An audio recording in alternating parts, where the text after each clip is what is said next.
Good morning, good morning, good morning. My name is David Aguilar. I am the Holy Hispanic, and I just wanted to come at you today with the topic of be the rebound. So the other day I was at the gym, right? And I love to just get in my mind when I'm on the Stairmaster. For the last month or so, I've just been grinding out at the Stairmaster, talking to myself, just like this internal dialogue, dealing with mental problems, physical problems, like just trying to talk myself through the struggle, the hard times, and using the gym and specifically the Stairmaster because I hate the Stairmaster. I never liked it. I hate cardio.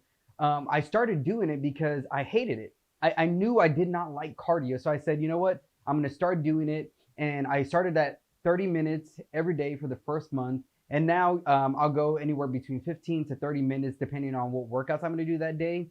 But in my mind, I thought to myself, for so long, I would always do things that came easy to me, right?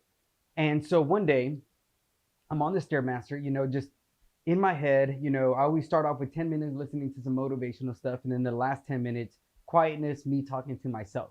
And so I'm listening to Eric Thomas, and he's talking about Dennis Rodman, how Dennis Rodman, when he came onto the Bulls, he gave the Bulls an extra 20 rebounds per game. And so on my 10 minutes of just reflecting on what I was listening to, I felt like God was telling me, you need to be the rebound. You need to be the rebound of your family, right? And I thought to myself, like, my grandpa, he was in Mexico, didn't know much. He was just a layman. He was just a guy who worked the fields. My dad, he still worked the fields when he went to school. I mean, he had a chance, to go to college, but he couldn't because he had to stay and work. And just like every other Mexican family, we were a labor family. That's all we were. We were people who were good with their hands, and all we knew were their hands. So we would just go to the fields and work. And my dad would have to leave school early to go do that. And my brother and my cousins and all these people and all the men in my life that I have known as a child growing up were not really good male role models.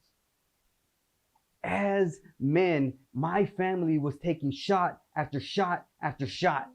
And we continue to fail. We continue to mess up. We continue to put our head down and walk down to the bench and just be defeated. And so as a teen, I remember getting in the same troubles as everybody else, selling drugs when I was in middle school. Over and over again, I felt like I would fail, but I would blame everybody else. And I never took the responsibility. And it wasn't until I said, you know what? I'm tired of making excuses. And I remember my schedule was wake up at 5 a.m., go to the gym, get out of there at 7, go to Starbucks, read for a while, go into work, open up the liquor store, get out of the liquor store by 5, go into Starbucks at 5:15, 5:30, whenever, pretty much around that time. And then I worked there until 1 in the morning. And there's times that I would close by myself because everything had to be perfect. I would close by myself and get out around 2 in the morning, wake up and do it all over again. But after 2 or 3 years of that same repetition, feeling pity on myself, not talking to anybody, blaming all of my mistakes on everybody else, I thought to myself, you know what? I'm the common denominator. Like, let's be honest. I'm the common denominator. I'm the mess up, and nothing will be fixed until I take responsibility. And God was showing me in the Stairmaster, you need to be the rebound for your family. That's what you need to be. You need to be the rebound. You can't wait for someone else to do it. Even if you took the shot, man, one of my favorite things that Michael Jordan ever did, I remember he was at the free throw line and he shoots it and everybody's standing back waiting to get the rebound. And once it hits the back of the rim, Jordan is already up on the air, grabbing the ball, dunking it. So many times we wait for someone else to be the rebound for our lives. So many times we wait for someone else to be the rebound of our family. The reason I left Brownsville was one day I had a thought to myself. I have two options right now. I was 29 going on 30, and I thought to myself, I'm either going to remain in Brownsville and just survive, work 2 jobs, go to the gym every day, and live this pitiful life and survive. That's it. I didn't even call my life life. I just called it survival because I was working for no real purpose other than to eat and put food on the table and help my dad out. Or you can move to Austin and see what you could do with yourself. because nobody else is going to give you anything in your life. No one is going to give you success. No one is going to give you motivation. No one is going to give you passion and drive. It's something that you have to look inside of yourself and say, do I have this? And if I don't, why don't I have it? What is it in me? Like, what certain struggles and things I've gone through in life that made me this person, and why am I this way now? And those are the things that I ask myself every day.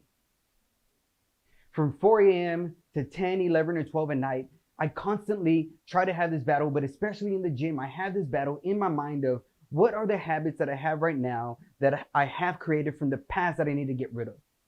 Whether it's blame shifting, whether it's pride, right? There's so many things that now I'm able to say, I'm the rebound of my family. I have the ball and I'm going up with it.